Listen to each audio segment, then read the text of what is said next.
La sociedad desescolarizada. 4. 1. ¿Por qué debemos privar de apoyo oficial a la escuela? 3.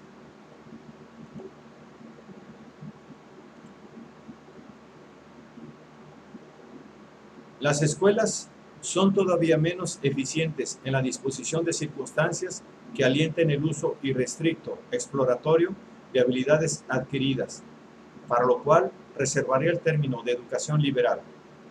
El principal motivo de esto es el que la escuela sea obligatoria y llegue a convertirse en la escolaridad por la escolaridad, una estadía forzosa en compañía de profesores que paga con el dudoso privilegio de continuar en dicha compañía, así como la instrucción de destrezas debe ser liberada de restricciones curriculares.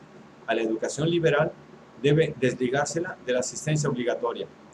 Mediante dispositivos institucionales puede ayudarse tanto al aprendizaje de habilidades como a la educación encaminada a un comportamiento creativo e inventivo, pero ambas cosas son de una naturaleza diferente y frecuentemente contraria.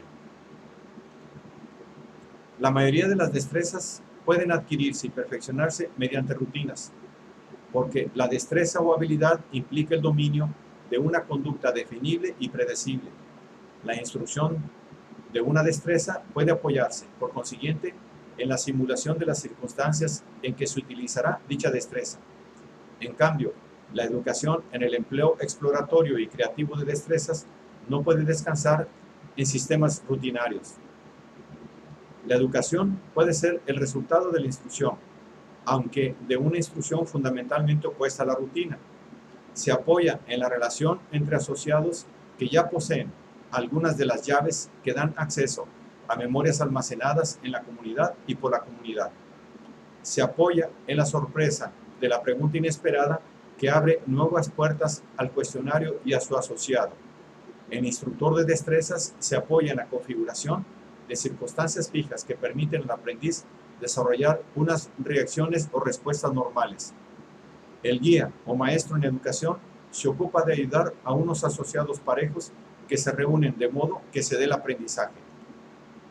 Él reúne a personas que parten de sus propias y no resueltas interrogantes, a lo que más ayuda al alumno a formular su perplejidad, puesto que solo un planteamiento claro le dará el poder de encontrar su pareja, moverse con ella, explorar en ese momento la misma cuestión en el mismo contexto.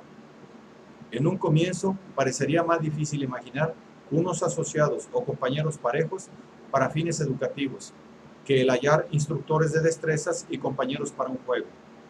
Una de las razones de que esto ocurra es el profundo temor que la escuela nos ha inculcado, un miedo que nos pone criticones.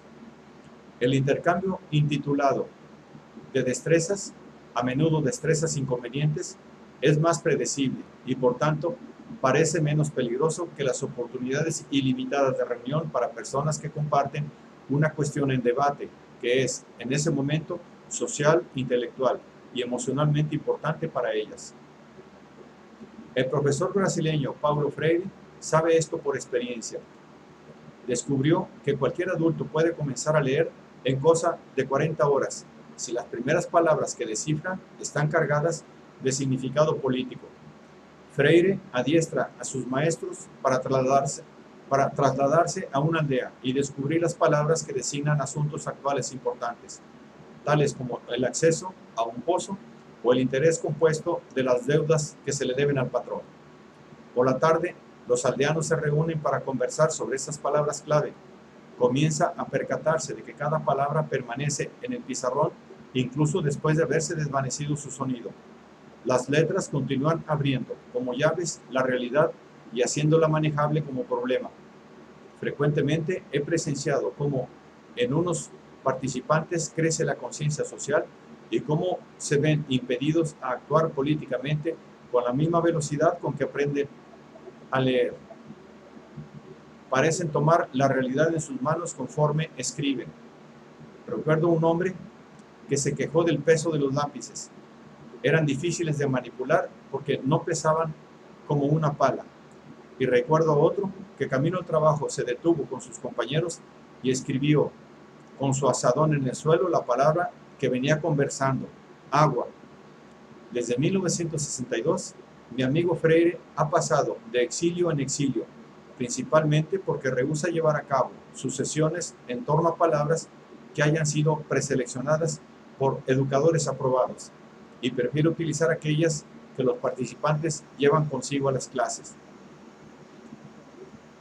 El aparejamiento educativo entre personas que hayan sido escolarizadas con éxito es tarea diferente. Los que no necesitan tal ayuda son una minoría, incluso entre aquellos que leen revistas serias. La mayoría no puede ni debe ser congregada en torno a una consigna, a una palabra, a una imagen. Pero la idea sigue siendo la misma. Debieran poder congregarse en torno a un problema elegido y definido por iniciativa de los participantes. El aprendizaje creativo, exploratorio, requiere sujetos de igual perplejidad ante los mismos términos o problemas. Las grandes universidades realizan el vano intento de aparejarlos multiplicando sus cursos y por lo general fracasan por cuanto están ligadas al currículo, a la estructura de cursos y a una administración burocrática. En las escuelas, tal como en las universidades, la mayoría de los recursos se gastan en comprar el tiempo y la motivación de un número reducido de personas para encarar problemas predeterminados en un escenario definido de forma ritual. La alternativa más radical para la escuela sería una red o servicio que diera a cada hombre la misma oportunidad de compartir sus intereses actuales con otros, motivados por iguales cuestiones. Permítaseme dar, como ejemplo a mi planteamiento, una descripción de cómo podría funcionar un aparejamiento intelectual en la ciudad de Nueva York. Cada hombre, en cualquier momento y a un precio mínimo, podría identificarse ante un computador con su dirección y su número de teléfono, indicando un libro, artículos, película o grabación acerca de los cuales busca un compañero con el cual conversar. En un plazo de días, podría recibir por correo la lista de otros que hubiesen tomado recientemente la misma iniciativa. Esta lista le permitiría concertar por teléfono una reunión con personas que inicialmente se conocerían exclusivamente por el hecho de haber solicitado un diálogo acerca del mismo tema. Conjuntar personas de acuerdo con el interés que tengan sobre un título dado es radicalmente simple. Permite la identificación solo sobre la base de un deseo mutuo de conversar sobre una afirmación registrada por un tercero y deja al individuo la iniciativa de concertar la reunión. Normalmente se hacen 3 objeciones contra esta pureza esquelética. Las recojo no solo para esclarecer la teoría que quiero ilustrar mediante mi propuesta, pues destacan la acendrada resistencia de desescolarizar la educación o separar el aprendizaje del control social, sino también porque pueden ayudar a sugerir unos recursos existentes que no se emplean ahora para fines de aprendizaje. La primera objeción es: ¿por qué no podría la identificación de cada cual basarse también en una idea o en un tema de debate? Ciertamente, dichos términos subjetivos podrían usarse también en un sistema informático. Los partidos políticos, iglesias, sindicatos, clubes, centros vecinales y sociedades profesionales organizan ya sus actividades educativas de este modo y en efecto actúan como escuelas. Todos ellos aparejan personas a fin de explorar ciertos temas y estos se abordan en cursos, seminarios y planes de estudio en los que unos presuntos intereses comunes están preenvasados. Dicho aparejamiento por tema está, por definición, centrado en el profesor. Precisa una presencia autoritaria para definir ante los participantes el punto de partida de su debate. En contraste con lo anterior, el aparejamiento por el título de un libro, película, etc., en su forma pura, deja al autor el definir el lenguaje especial, los términos y el marco de referencia dentro del cual se plantea un determinado problema o hecho. Permite a quienes acepten este punto de partida el identificarse uno con otro. Por ejemplo, el conjuntar gente en torno a la idea de revolución cultural conduce generalmente o a la confusión o a la demagogia. Por otra parte, el reunir a quienes se interesen en ayudarse mutuamente a entender un determinado artículo de Mao, Marcuse, Freud o Goldman sigue la gran tradición del aprendizaje liberal, desde los diálogos de Platón, que están construidos en torno a unas presuntas declaraciones de Sócrates, hasta los comentarios de Tomás de Aquino sobre Pedro Lombardo. La idea de aparejar por título es pues radicalmente diferente a la teoría sobre la que se fundaban, por ejemplo, los clubes de los grandes libros. En vez de apoyarse en la selección realizada por algunos catedráticos de Chicago, cualquier par de personas puede, como compañeros de juego, elegir cualquier libro para analizarlo.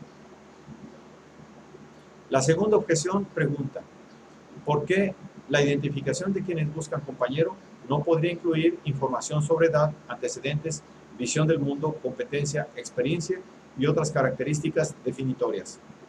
Tampoco hay en este caso razón alguna por la cual tales restricciones discriminatorias no pudiesen y no debiesen incorporarse en algunas de las numerosas universidades, con o sin muros, que podrían usar el conjuntamiento mediante títulos como el dispositivo básico para organizarse.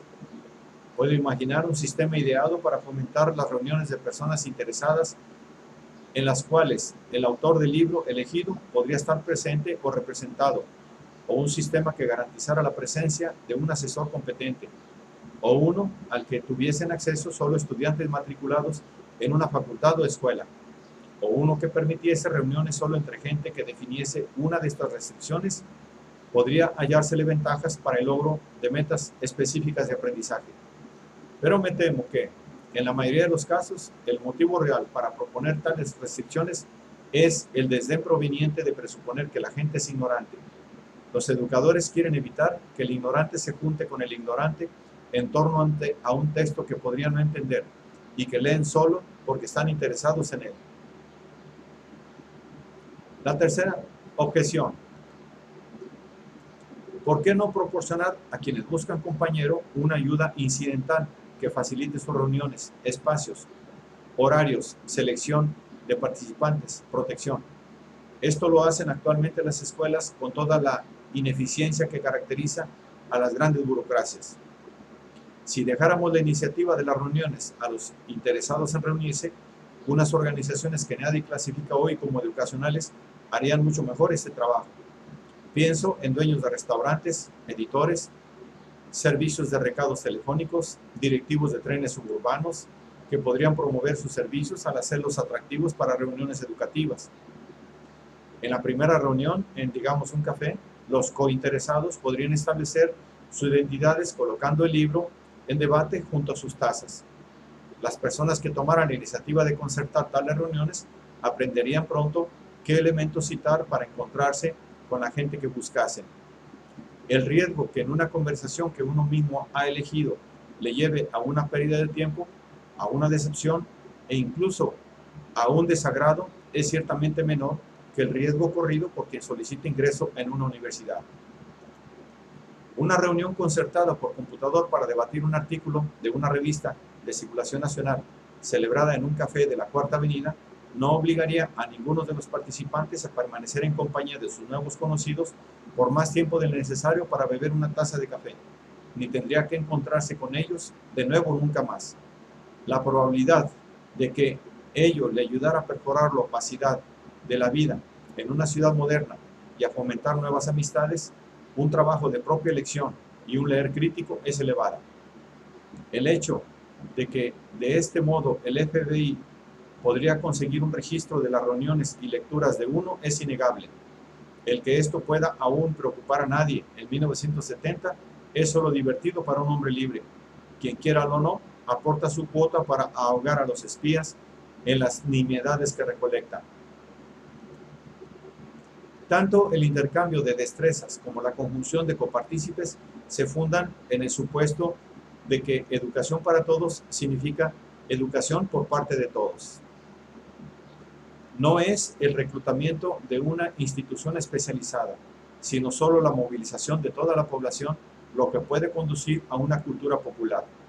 Los maestros titulados se han apropiado del derecho que todo hombre tiene de ejercer su competencia para aprender e instruir igualmente. La competencia del maestro está a su vez restringida a lo que pueda hacerse en la escuela. Y además, el trabajo y el tiempo libre están, a consecuencia de ello, alienados el uno del otro. Tanto del trabajador como del espectador se espera que lleguen al lugar de trabajo prestos para encajar en una rutina preparada para ellos. La adaptación en forma de diseño, instrucción y publicidad de un producto los moldea para desempeñar su papel de modo muy semejante y como lo hace la educación mediante la escolaridad. Una alternativa radical para una sociedad escolarizada exige no solo mecanismos para la adquisición formal de destrezas y el uso educativo de estas, implica un nuevo modo de encarar la educación informal o incidental.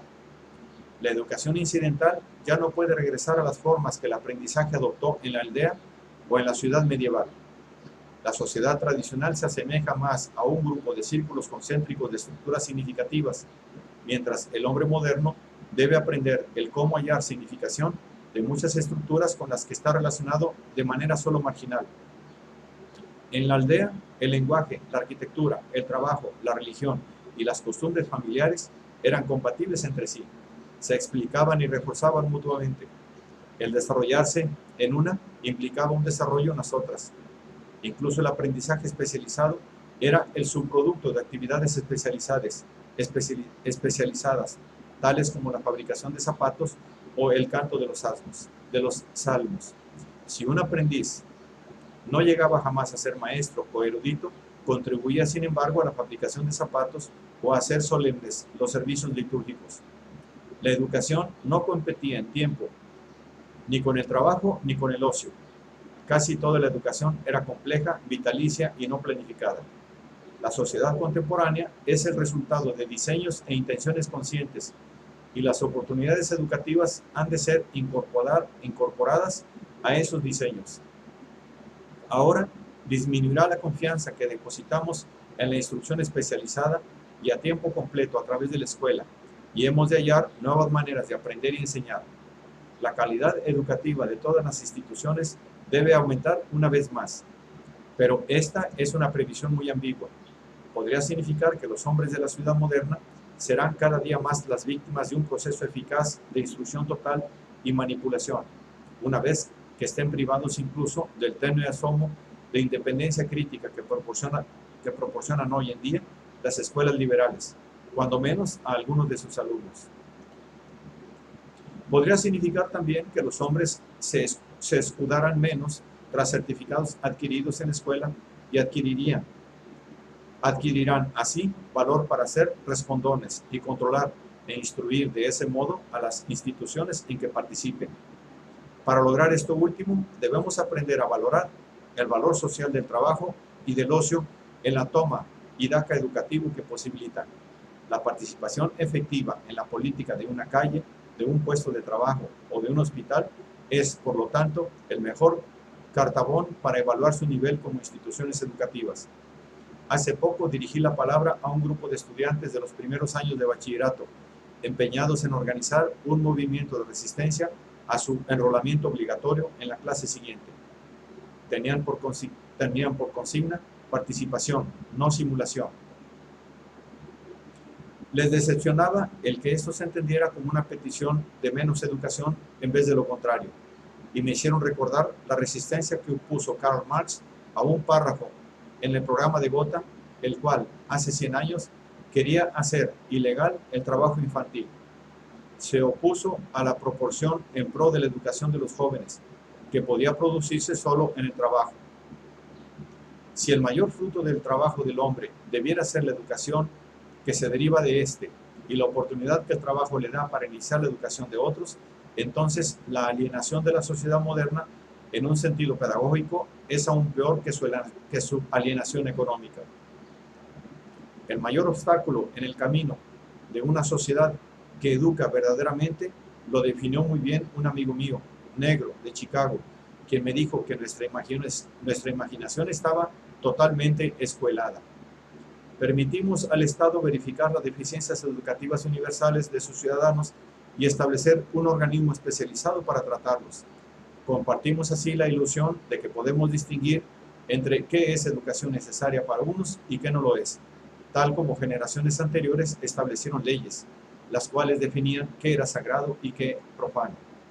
Durkheim reconoció que esta capacidad para dividir la realidad social en dos ámbitos era la esencia misma de la religión formal. Existen, razonó, religiones sin lo sobrenatural y religiosas sin Dios.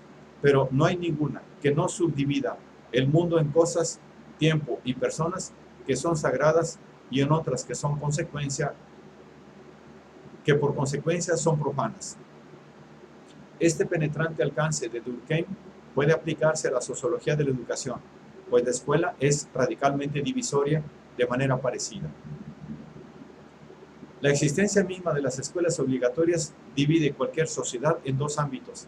Ciertos lapsos, procesos, tratamientos y profesiones son académicos y pedagógicos, y otros no lo son. Así, el poder de la escuela para dividir la realidad social no conoce límites. La educación se hace no terrenal, en tanto que el mundo se hace no educacional. A partir de Bonhoeffer, los teólogos contemporáneos han señalado la confusión que reina hoy en día entre el mensaje bíblico y la religión institucionalizada. Señalan la experiencia que la libertad y la fe cristianas suelen ganar con secularización. Sus afirmaciones suenan inevitablemente blasfemas para muchos clérigos.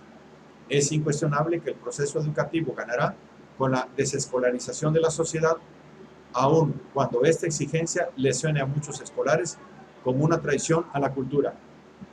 Pero es la cultura misma la que está siendo apagada hoy en las escuelas. La secularización de la fe cristiana depende de la dedicación que pongan en ello los cristianos arraigados en la iglesia.